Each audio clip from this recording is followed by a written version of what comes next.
Hello there, YouTube. So I did want to do a bit of cash game content as I wanted to focus on the specific dynamic that we have on two tables here, which is direct position on a weaker player slash whale slash big huge whale. So yeah, I thought we'd talk a bit about the strategy behind that, and not just the whale direct right, but the specific setup of whale on our direct right and the rest of the table regs. So there's only going to be one player we're going to be going after, really. This bottom right table actually had the exact same thing going on, but our friend just left and said his goodbyes. Okay, here in a 3-bet pot top right against one of the players in question. It's those light green tags that I'm talking about. And we're not going to get too fancy, we're just going to put in a huge value bet. Now, it might seem a bit contradictory that we're 4-betting one of the regulars, which is the yellow tags. But I think we just have the perfect combo to do so. Also, I don't see him playing back against our 4-bets too much. I think he's just playing a 3-better fold strategy. He's not going to be doing much calling here with his pre-flop range. I can get into that in another video. But anyway, if you enjoyed the content, please hit me with a thumbs up. I'm a full-time streamer on Twitch. That's Sven Calls. Deuces, pure fold in theory. The switch in the dynamic with the big fish on our right, I'm still not going to get super loose here. I don't like, if I'm playing pots in position against the fish, I want to 3-bet generally. I don't want to flat and let the other regulars squeeze, just like so. Top right table. Here with the ace queen, we have the ace of spades, which is a really nice card. We block nut flush draws, which is going to be a big part of the natural continue range for in position. We also, as a bonus luxury, didn't have a club, which made it a little bit more likely that he had a club combo, which therefore means that he's got a little bit more folds in his range. You don't want to block folds when you're bluffing. You want them to have those folds in the range. Now, we do play a pot against regular and the fish. And when we're going three-way in this setup, regular and fish, we're going to be playing quite face-up, right? Most regs should cop onto this. They should know what's going on, that we're not really going to be bluffing here. We're just going to be value betting heavy into the fish, and we're not really going to lock horns with the reg too much. So yeah, I did mean to leave this table bottom right as it's now just full of regulars. When you're playing cash games, you have to be quite selective in the modern day, especially at the mid and high stakes. You have to table select quite well, and that's because of rake. A small edge isn't enough to be profitable when there's rake involved, you know. So even in a lot of lineups where there's one fish, I'm talking 6 max tables, if there's one fish and 4 regulars as your opponents, it's usually not enough. The bonus thing here is they're both quite big fish and we have the best seat in the house, the direct position. Now, before I started rolling the camera, we've just been having this huge 3-bet strategy against Charlie Mack. He wasn't folding at all earlier. I think he got into a bit of profit. He kind of stacked another reg. And now he's kind of locked up a little bit, but you know, he could lose 1 or 2 pots and he could start unraveling and then he's off. Just going to associate big recreationals with a weaker mindset. It doesn't mean that's going to be running at once. Just have been running at once lately. It's a personal preference. I spent a lot of my cash game career running it twice. I think now I'm kind of on the verge of moving up in stakes to 2-5, and so I'm going to just start running it once, and then if I get to 2-5, I'll start running it twice again. It might be, you know, the logic mightn't be there, but that's my approach anyway. So this spot when Charlie Mack's in the big blind, I've generally been 3xing to even 5xing.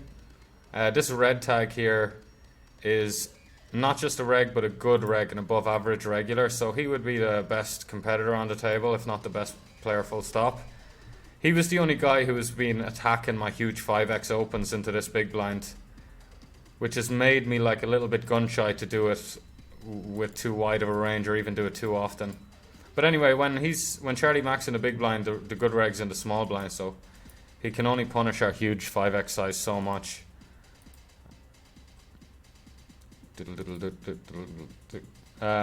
But yeah, so general strategy here with these players on our direct right is to just play pots against them, build pots in position against them, get heads up with them, don't bluff them too much, but you still have to bluff them sometimes.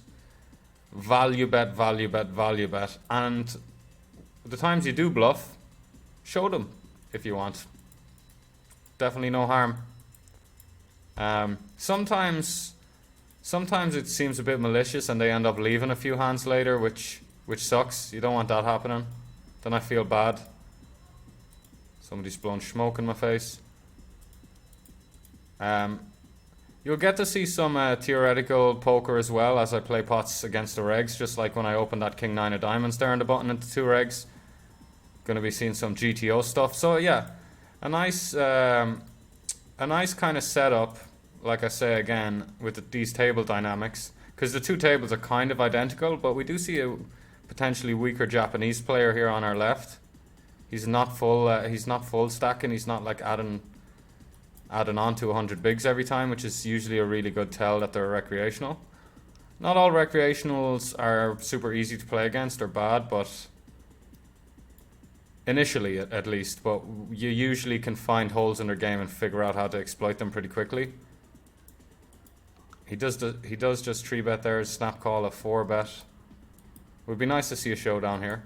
I'd love it if he stacked just the king. You know, just the king's such a good reg, he's probably not going to go on tilt at all, but he might go off his A game a little bit, which is nice for us, and 11 having doubling up is just great as well. That suits me just down to the ground, especially when I would still cover him.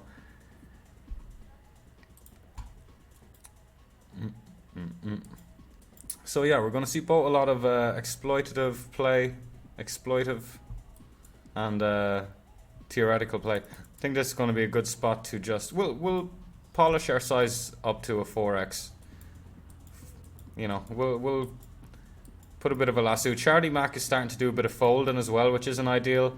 I was just going straight fuck you 5x when he just wasn't folding. Here's a hand I might want to realize equity with, although they really have not been check raising. Hopefully Ishin opens the pot here.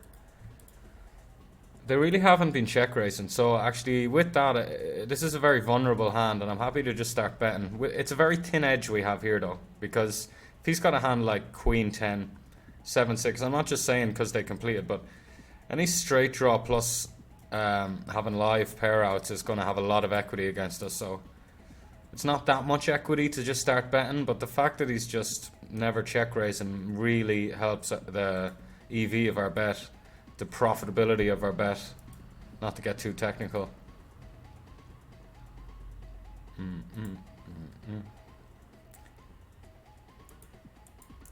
So you made it this far into the video, appreciate that. I'm glad you're at least semi-interested in the content. I do think this is both, this can add some value to both ends of the spectrum. Queen 8. Could definitely see myself squeezing here if Charlie Mac was in full I'm not folding anything mode, because they were getting in the mix with all sorts of junk earlier. I'll just call though. I'll just call. And here, like I just said a couple of minutes ago, when we're playing these three-way scenarios, this is something I'd never do in a normal setup, but we're just going to start taking off with our top pair. The regular's not going to attack us too much. He should just get an idea that we're just trying to get value from the recreational player. I do expect both players to have raises with hands that beat us. I'm not saying we always have the best hand here, but I'm quite confident. Although just the king it's so hard to really get a good read on just the king, because good players are usually quite well balanced and hard to get a good read on. But hey, I feel like our kicker will play against. Our kicker is quite nice here, because the top of the range is kind of 8x. Come on, just the king, don't do it to us, mate. I mean, what could he bluff? He could definitely bluff a hand like ace 5. He could definitely bluff a hand like Queen Jack of clubs. Okay. Charlie Mac with his Oh, he just had 9-6. Charlie Mack just... Wow. Actually, respect. Respect. I know exactly what they're doing there. We've been squeezing so much. They were setting a trap for us. They were setting a trap for us, so... Like I mentioned, like, just because they're recreationals doesn't mean... I worded it a couple of minutes ago. Doesn't mean they're easy to play against or, like, really bad at the game. Just means they're recreationals, but... You know, they're all adults that can come up with very nice little moves. Well, at least I hope they're adults. Charlie Mack's had enough. Sad to see. Should have started this video half an hour ago because there was some mad scenes. See if I can pull up a hand history there. It'd be a good one to go over. That really is a good example of leveraging the dynamic. It doesn't go back too far. I mean, I was generally just putting in a lot of big bets against Ishin and Charlie Mack. Look at them both rocking the 40 VPIP. Charlie Mack was an even bigger whale. At least Ishin had a bit of discipline post-flop. Charlie Mack was just a pretty big station. And I wasn't trying to bluff them too much, but there was one huge triple barrel pot where... Yeah, they're a calling station, which means they call too much, which means you shouldn't really want to be bluffing them, but if you get to the river in a spot where they've already called twice, we know they're a calling station. We know they're going to have a pretty wide calling range on flop, on turn. You get to the river when they've got a pretty wide range like that. Now it's very tempting to follow through for the third barrel and just get them off whatever weak shit they were calling two streets with. I mean, I wish I had the 10-8 off hand history, but I can't find it. It doesn't go back far enough.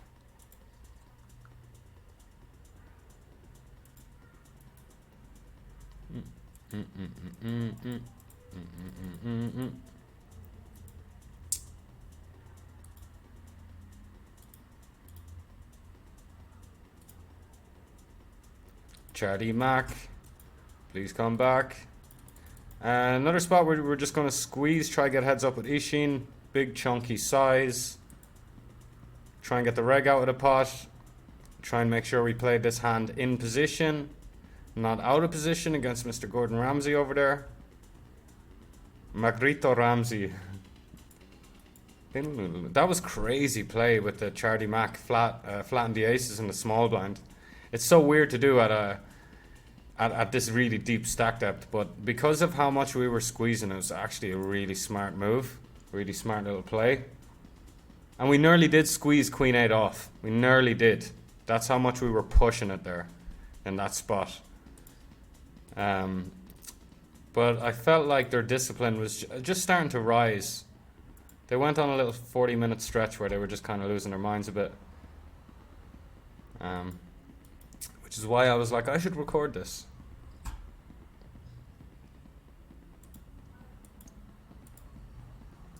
Charlie Mack, won't you please come back? Right, don't think they will.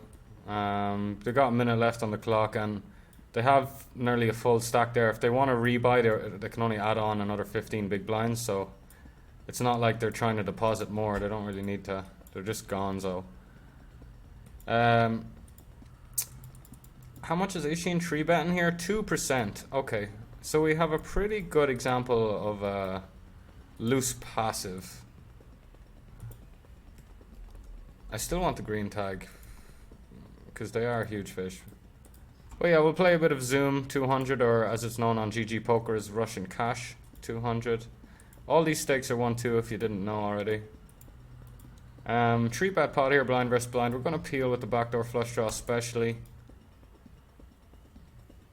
If it goes check on the turn, we have option to jam the river on bricks because we're basically stone bottom of our range and his range is going to be pretty capped. He's not going to have too many flushes at all.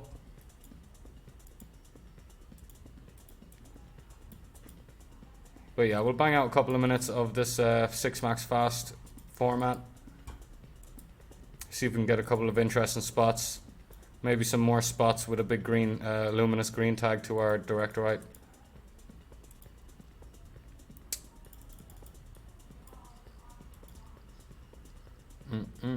So what do we want to do here? The river is actually a kind of nice one.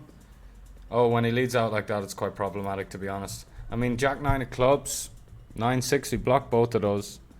I'm going to keep him honest here with the 9, not having a club in our hand as well. He could have a hand like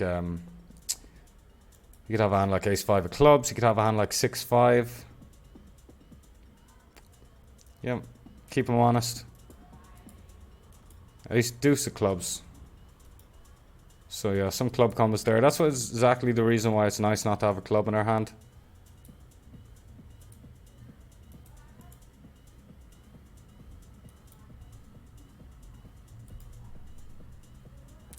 When bluffing, you want to unblock folds in your opponent's range. When calling, you want to unblock bluffs in your opponent's range, right? Probably could have opened the king tree suited there. Just talking.